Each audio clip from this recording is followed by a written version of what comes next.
Alright, I'm back. Another what to expect, and I've actually already covered this on the channel, so it's almost like a what to expect part 2, sort of. I think it's kind of. But yes, Titan Quest finally released on the Switch. And if you didn't see my other video, I'll link it down below, but it's like the console version review I did. It's got like 60,000 views already. That's insane. This is absolutely insane. So I've covered the majority of this game on that.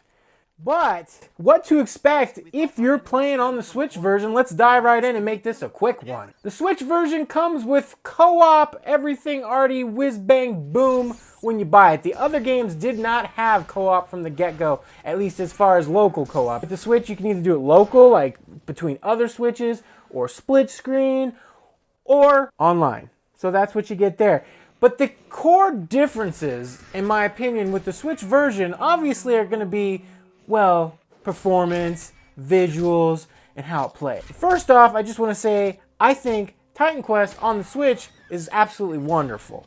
Yes, it has issues. Yes, it has problems, but we'll get to that in a second. If you love loot-based co-op games like Diablo and stuff of that nature, Titan Quest on the go on the Switch is just very complimentary. I have already lost countless time playing this game on my Switch and before bedtime. And I'm like, you know, I'm just gonna pick this up real quick. I'm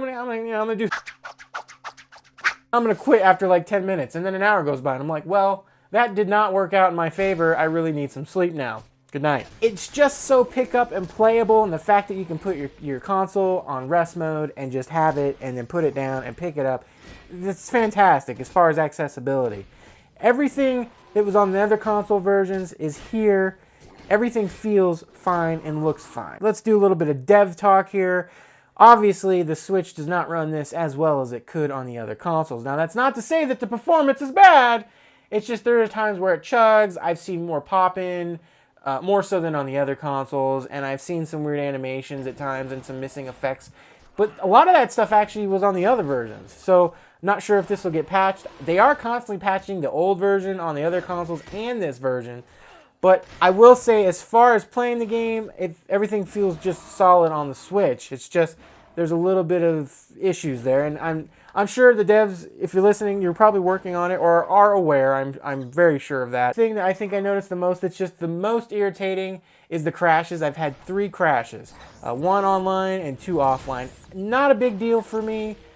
Really, out of the time I've played, I don't think that's that bad. And the game saves fairly often, but still, crashes in games like this, especially when you're getting good loot and stuff, is always very disappointing, because when you lose those items that you've gained, sometimes they're just luck-based. You just happen to get them, and now they're gone. So it's unfortunate. That's all the time I have for today, folks. Titan Quest on the Switch is $40.